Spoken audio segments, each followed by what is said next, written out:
Bonjour et bienvenue dans la matinale. Si vous nous rejoignez, c'est RCF et il est 8h10. Et ce matin, nous nous intéressons au sort de Julian Assange, le fondateur de Wikileaks. Depuis hier, la justice britannique examine sa demande d'extradition vers les États-Unis, où il risque 175 ans de prison pour espionnage. Julian Assange vient de passer près de 9 mois dans une prison de haute sécurité en Angleterre, après avoir été hébergé pendant plus de 7 ans dans l'ambassade de l'Équateur à Londres, avant que Quito ne se décide à le livrer à la police anglo-saxonne. Dans son combat pour recouvrer la liberté, il peut compter sur le soutien, et essentiellement sur le soutien, des ONG défenseuses des droits humains et de la liberté de la presse. Maryse Artiguelong, bonjour. Bonjour.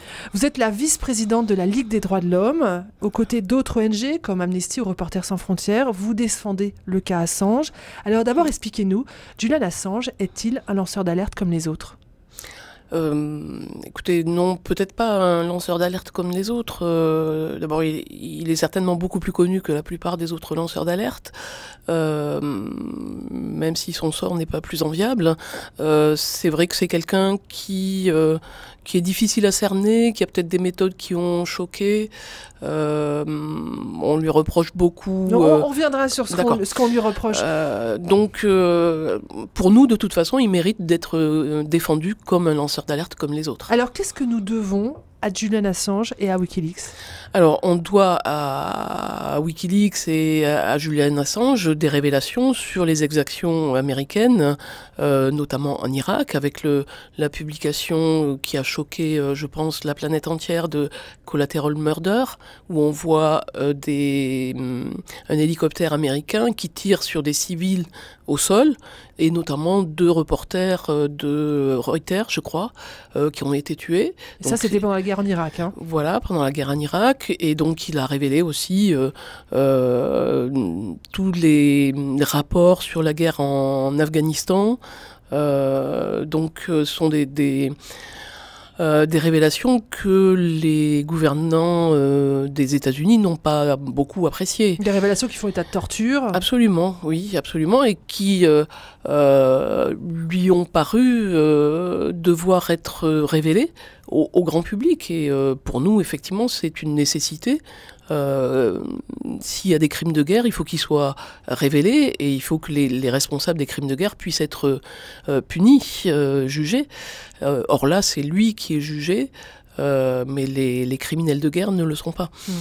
En 2010, Julian Assange était nommé personnalité de l'année par le quotidien Le Monde. Aujourd'hui, sa popularité semble en berne. Et vous, les ONG, vous êtes un peu seuls autour de lui. Pourquoi y a-t-il moins de monde pour le défendre ? Alors, je pense qu'il y a eu...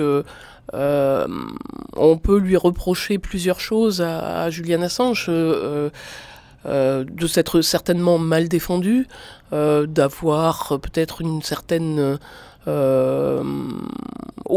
certaines idées de sa personnalité, mais comment dirais-je, son manque de sympathie absolument, ça je suis tout à fait d'accord, hein. Tout le monde doit être défendu, et même les pires criminels qui sont pas forcément sympathiques ont le droit d'être défendus, mais pour nous de toute façon Assange n'est pas un criminel, mais quand même pourquoi tout d'un coup est-ce que vous confirmez, vous vous sentez un peu seul ? Ah oui, tout à fait, et j'en veux pour preuve, je veux pas accuser RSF, Reporters sans frontières, mais ils n'ont pris sa défense que en décembre 2019, quand ses problèmes de santé étaient évidents, flagrants, et qu'on avait peur qu'il meure en prison. Donc il y a eu, alors que tout le monde a profité des révélations de Julian Assange. Alors pourquoi est-ce qu'il est... donc il y a sa personnalité, il y a les accusations en Suède de viol, que la Suède a repris à plusieurs reprises. Là maintenant, toutes les charges sont abandonnées. Abandonnées, oui.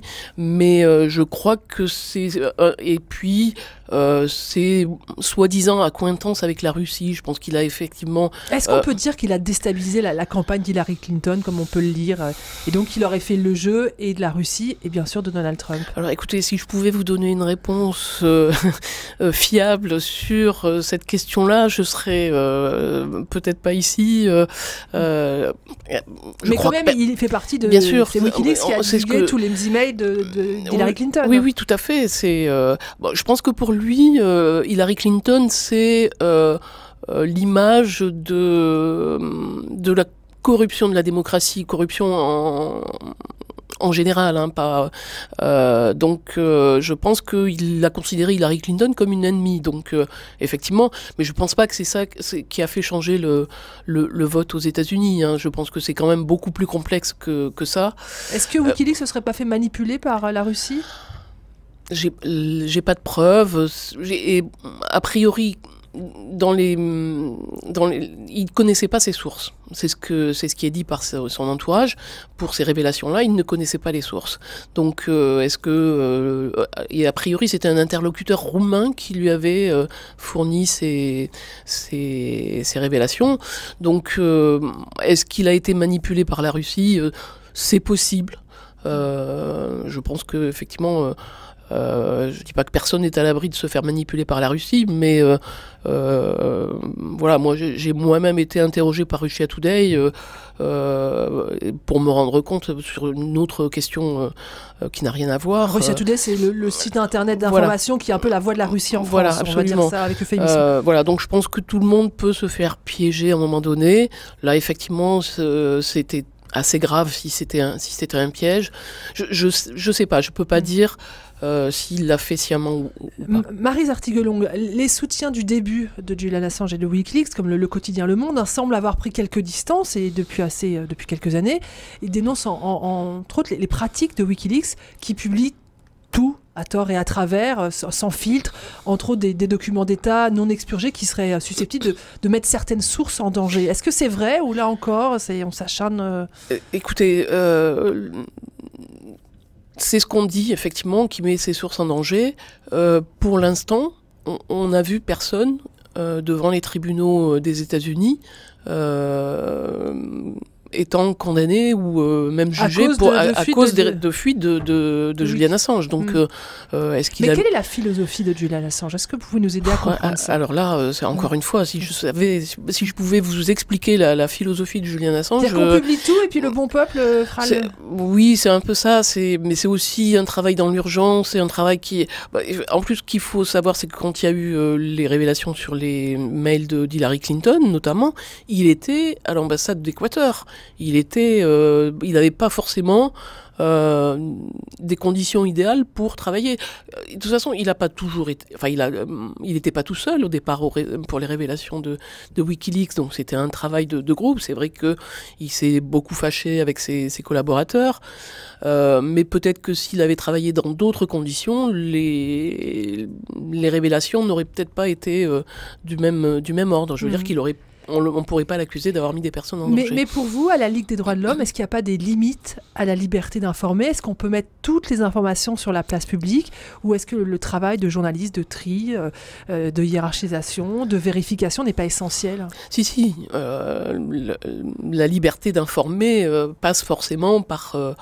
un travail sérieux de journaliste, hein, mais il y a une responsabilité dans le travail de journaliste. Bien sûr, mais on considère que ce qu'il a révélé, c'était quand même d'intérêt public.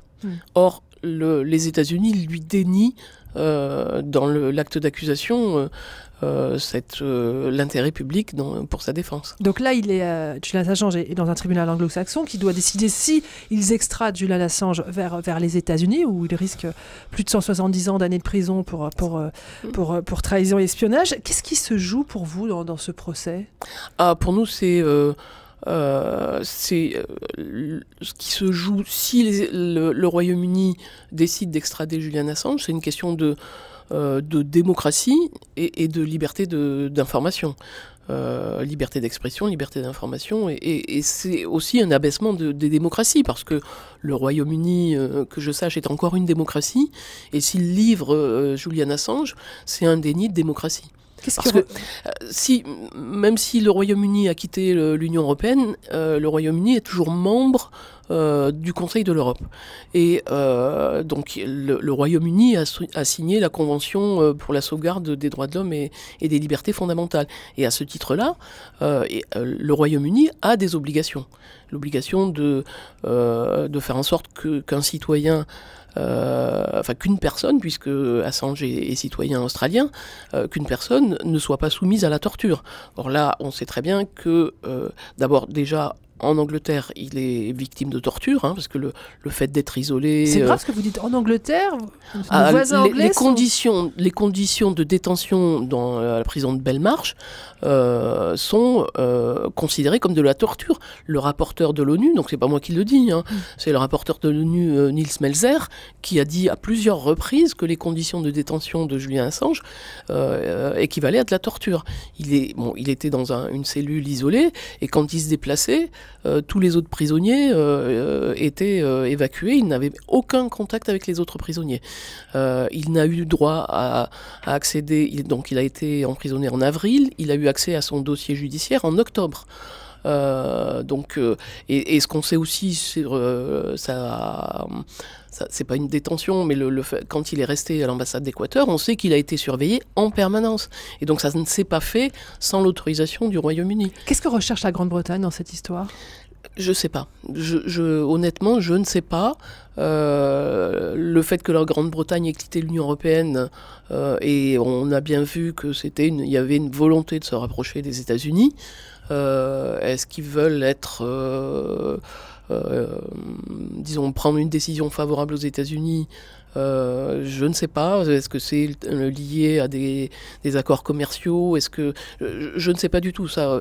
Et j'ai un petit peu d'inquiétude par rapport à l'indépendance des juges, puisque la session du jugement devait être continue, donc devait commencer hier et pour 3 ou 4 semaines.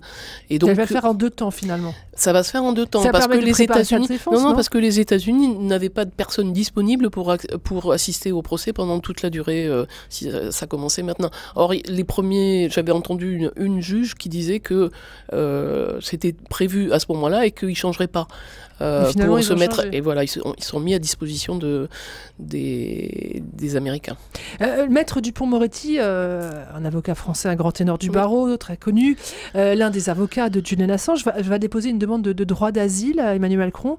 Il a raison, là, la France s'honorerait de l'accueillir ? Ah oui, et on soutiendra sa demande. Pourquoi est-ce qu'il nous faut accueillir Julian Assange ? À quel titre Parce que si on considère qu'on est encore le pays des droits de l'homme, ou plutôt de plus en plus le pays de la déclaration des droits de l'homme, on doit accueillir Julian Assange. C'est une question de dignité humaine et de droits de l'homme en général. Finalement, pour vous, Maryse Artiguelong, qu'est-ce que c'est qu'un lanceur d'alerte ? Alors, un lanceur d'alerte, je dirais que c'est un bienfaiteur de l'humanité.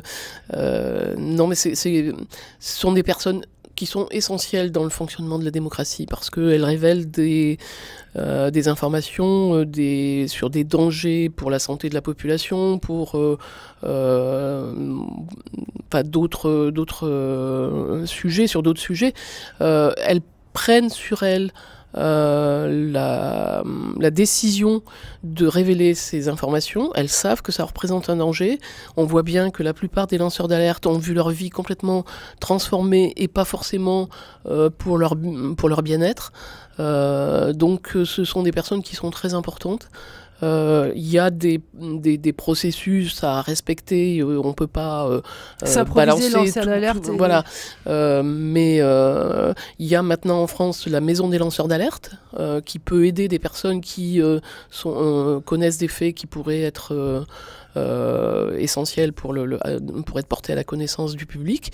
Et on peut dire que la France est à la pointe du combat pour défendre les lanceurs d'alerte. On a eu la loi Sapin 2 qui était protectrice des lanceurs d'alerte, et qui mettait justement en place ce processus, avec la possibilité soit d'en parler dans son entreprise, qui en général n'est pas très bien vue, donc il y a aussi la possibilité d'en parler au procureur de la République. Il y a des protections par la suite, comme des salariés protégés. Donc oui, la France a une législation assez protectrice.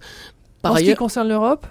Eh bien, il y a une directive sur les lanceurs d'alerte qui est moins protectrice, mais il y a aussi des recommandations, encore une fois, du Conseil de l'Europe sur les lanceurs d'alerte, et qui est très, très protectrice des lanceurs d'alerte. Donc, le Conseil de l'Europe permet toujours, en vertu de ces textes-là, donc qui sont pour lesquels les États membres du Conseil de l'Europe, auxquels les États membres doivent se référer, c'est aussi une possibilité de saisir la Cour européenne des droits de l'homme quand il y a besoin. Donc si Julian Assange était extradé vers les États-Unis, ce serait vraiment un mauvais signe Absolument.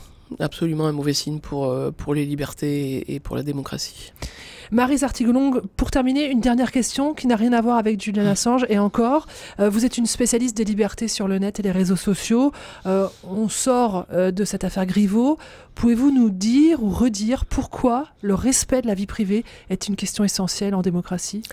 Le respect de la vie privée, c'est quelque chose qui est essentiel pour les libertés, parce que si on se sait observer, on va avoir tendance à agir selon ce qu'on pense que l'on attend de nous. Donc on va se contraindre à ne pas consulter un site qui explique ce que c'est que le djihad ou un site pornographique parce que on sait que voilà, c'est pas ce que je préconise au premier abord, mais on va se limiter dans son expression ou dans sa recherche d'information parce que on sait qu'on est surveillé. Donc pour nous, enfin, on ressort sans arrêt le principe sans vie privée, pas de liberté.